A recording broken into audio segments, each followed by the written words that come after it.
How's it going, everybody? Today we are moving these little rasboras that are now twice as big as they were when I got them out of this little Pico tank into this Mr. Aqua 7-gallon aquarium, which is going to be a much better home for them because not only did they outgrow this tank, but so did the Monte Carlo that I put on the spiderwood in here. It has bloomed, it has blossomed, it's super cool, it's a fun little tree. It needs more space too, so let's get going. I've got everything we need here. I've also got a little bit of a cold, to be honest with you. I didn't even necessarily want to do this today, but because these guys have got to get out of this tiny little home into a much bigger one, we're doing it. So this is not sponsored by Aquafina, but I will probably drink some water during this just so that I can keep on going. So with that, check out the star of the show, the little Monte Carlo Dr. Seuss tree. Now this is on our spiderwood on slate. And I use this because I didn't want to boil the spiderwood. I didn't want to soak it for a week. I just wanted to sink to the bottom. And I love that about the spiderwood on slate. And then when it came to this Monte Carlo tree, this started with a little cup of Monte Carlo from AquaZen. And I put it on this tree thinking that this could be fun. I actually didn't think that it would actually grow out to be this big, but I tied it on with some little green string, and now it is fully rooted into this tree. And in this case, what I would normally do is I would just trim some of these stragglers that are hanging down and try to just shape it up a little bit. And you can either do that or you can let it go, as far as you want. So basically what I'm going for is essentially the haircut from Jim Carrey in Dumb and Dumber. And the reason why I love this little way of trimming is, as any of you who have plants in your aquariums know, when you trim in an aquarium, it can create quite a mess. And the ability to just take the main star plant of the aquarium out, trim it out of the aquarium before putting it in, has always been something that I've enjoyed. All right, with that, there might be a couple floaters, but that's all right. I'm gonna drop this in here. It looks like there might be a little snail on here that caught a ride. I'm gonna bring some of those other snails in here as well.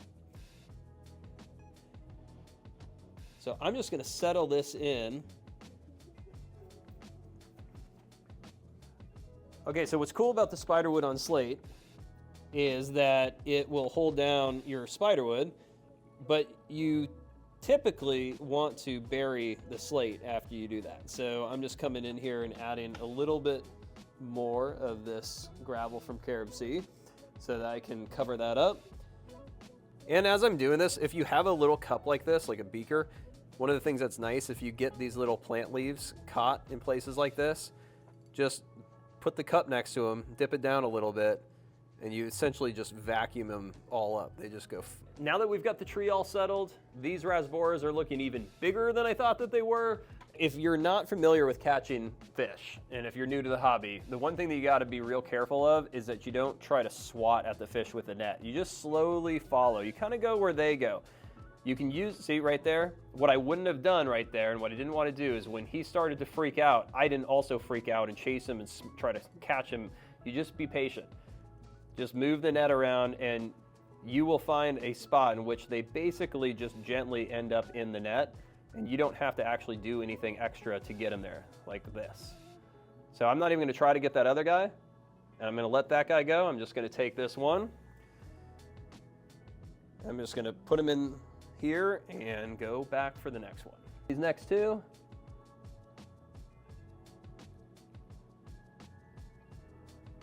All right, got them in here. Now one thing, when you put them in the water, you don't really have to do anything. You can just let the net hang out in the water. They will swim out, or you can work the net backwards a little bit or work the net back and forth a little bit, and then there they go.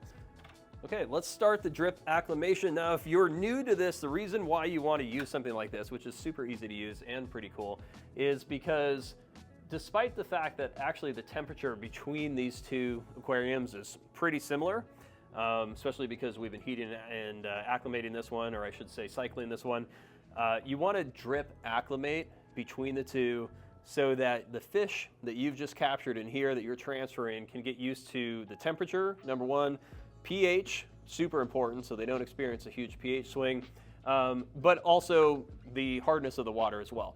So the reason why you do that is because even just in a 30-minute amount of time doing this, you can totally change how the fish is going to react to the new aquarium. alleviate stress, alleviate disease, alleviate even a fish dying. So once you get this in, what you want to do is you want to actually roll this little blue thing up, and it's going to clamp the tube down in this area. That allows you, as you squeeze this, to fill up this little section with water. And then once you do that, you open this up and see the water starting to come through. And there you go. So now it's not just drip acclimating, it's basically pouring in. So now I can move this blue thing back and create an actual drip.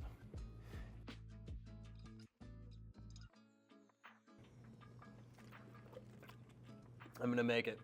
All right, I've been drinking the water and studying the movement of this amano shrimp. And I think I have it calculated. I've got my little mini shrimp net. And I'm gonna get this guy nice and easy. He's not even gonna know what happened.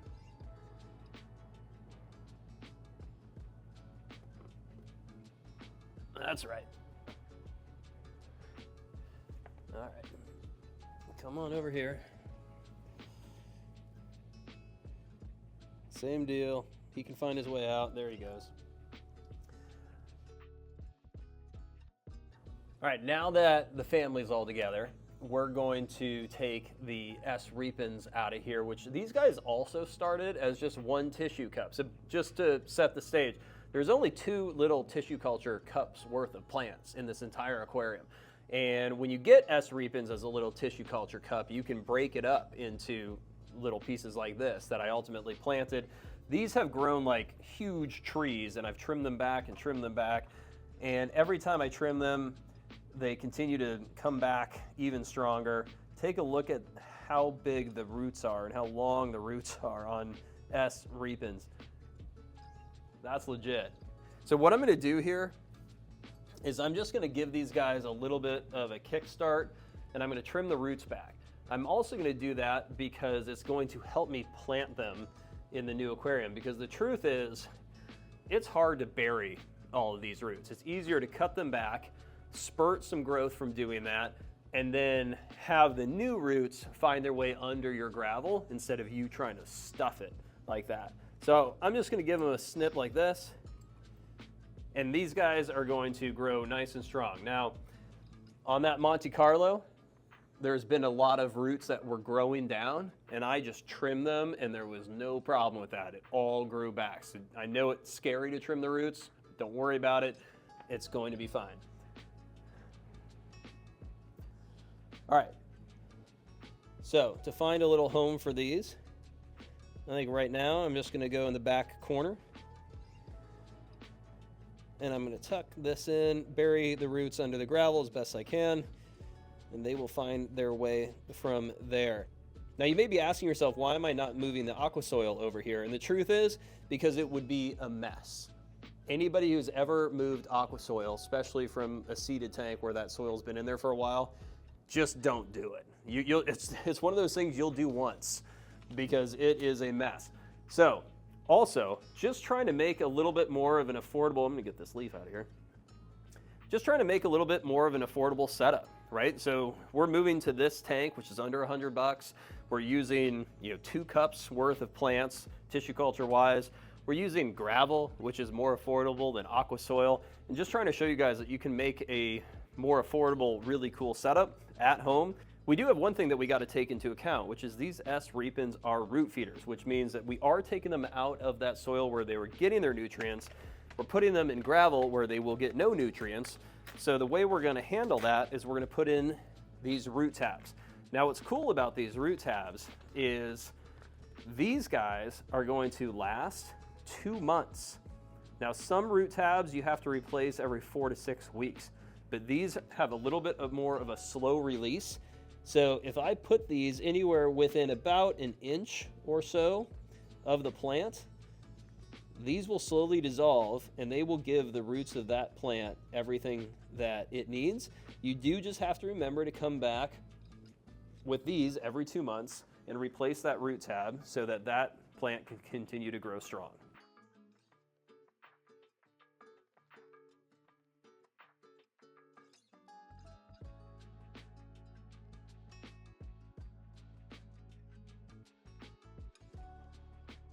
so we've just got a little bit of extra water here. Shake this up. This is a remineralizer from Brightwell. Super important after you condition tap water, especially if you're using RO water, and more so if you're using RO water like we are here, you need to add a remineralizer, because if you're only using RO, it means you don't have any of the elements in that water that the fish need, like magnesium and calcium and things like you might actually have in tap water. Of course, in tap water you have chlorine, so you have to dechlorinate it, use something like Chem Prime, for example.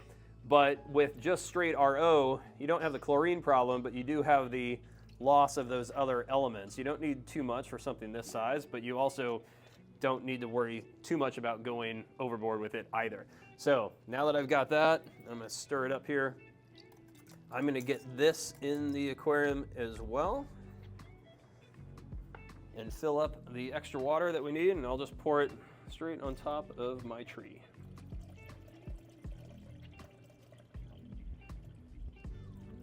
As this drip acclimation is finishing up, let me just give you a quick walk around. One of the things to notice here that we're using is this filter from AquaZen. It's super affordable and it's very cool. You've got filter chambers that we filled up with pre-seeded media. You've also got this adjustable pipe that this arm can swing left and right, and it can flip, so you can direct the flow really easily. We also have this little Siche Jolly, which is a little 35-watt heater in here. One of the things that's cool about this particular heater is that you can actually bury it under the substrate. So if I wanted to right now, I could add a little bit extra substrate in the back, lay this sideways, and totally bury it and have it out of sight, which is a super cool feature. And the other thing that you may have noticed is that we're running CO2 in here, and actually this setup is from another really easy kit that you can get, which is the kit from ISTA, I-S-T-A. Check this out, you guys. This is a kit, it's sitting next to a daddy CO2 kit here, which is running this tank. But this little CO2 kit from ISTA comes with everything you need, including a tank, solenoid. It comes with your drop checker. It comes with everything you need from a standpoint of tubing. I've been running this little kit right here on that tank behind me for 6 months, and I have not even come close to needing to replace it, and it's helping all of this grow. It's a really affordable way, an easy way to get into CO2, so highly recommend it for anybody who wants to do CO2 but is a little intimidated by it. This is absolutely the way to get into it. All right, these guys have been acclimating long enough. It's time to get them into their new home. So I'm just gonna, again, nice and easy, one at a time. Put them in here and just gently remove the net, give them room to swim out. All right, so we can take that down, move this aside. Take a step back, enjoy their new home. We've already got some snails settling in. We've got the amano swimming around. They're gonna take a second just to calm down. This is a big deal for these guys. I'm not gonna feed them right away. I'm just gonna give them a day to settle in before I do.